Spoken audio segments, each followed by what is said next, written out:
Nuo rytojaus prasideda nauji metai pagal Vedų astrologiją, na ir jie tęsiasi iki kito pavasario ir jų pavadinimas Parabhava.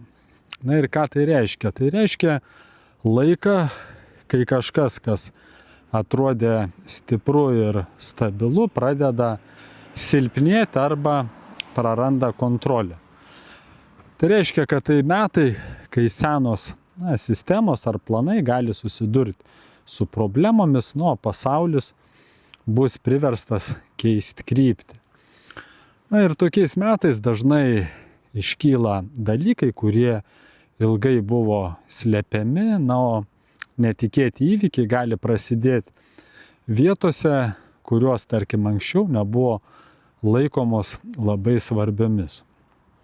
Na ir pagal dabartinės planetų padėtis, šie metai labiau panašus į laikotarpį, kai pasaulyje didės įtampa ir neaiškumas, bet nebūtinai įvyks kažkoks visiškas chaosas. Gali sustiprėti esami karai ar konfliktai, ypač tie, kurie jau vyksta, tačiau ženklai vėlgi nerodo kažkokios tai aiškios visuotinio pasaulinio karo kombinacijos. Na ir epidemijų ar virusų tema gali vėl pasirodyti naujienose. Tai reiškia, kad gali būti ligų bangos ar daugiau kalbų apie sveikatos problemas, tačiau vėlgi šie ženklai nėra tokie stiprus, kaip būtent prieš didžiąją COVID epidemiją buvo. Ir daug įtampos gali kilti vėlgi dėl technologijų, informacijos, dirbtinio intelekto, galimos kibernetinės atakos, informacijos tokios manipulacijos ar kažkokie tai dideli technologiniai pokyčiai. Taip pat gali būti ekonominių svyravimų, ką jau jaučiam, energijos kainų problemų ar finansinio nestabilumo kai kuriuose šalyse. Ir paprastiems žmonėms šie metai jie gali jaustis kaip laikotarpis, kai vėlgi daug kas greitai keičiasi ir sunkiau pasitikėti informaciją.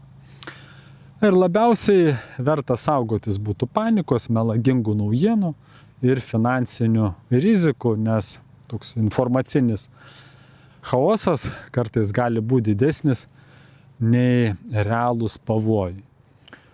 Na ir nėra stiprių ženklų, kad, tarkim, daugelį pasaulio vietų kiltų kažkokia tai tiesioginė fizinė grėsmė kasdieniam žmonių gyvenimu. Tačiau vėlgi gali didėti toks bendras nerimas, politinė įtampa. Ir Lietuvai tikėtina, kad pagrindiniai iššūkiai bus susiję su geopolitinė įtampa ir informaciniam atakom. Tačiau ženklai vėlgi nerodo tokio, sakant, tiesioginio karo pavojaus mūsų šalies viduje. Bet gali būti vėlgi daugiau kalbų, kas jau ir vyksta apie saugumą, gynybą ir šalies stabilumą.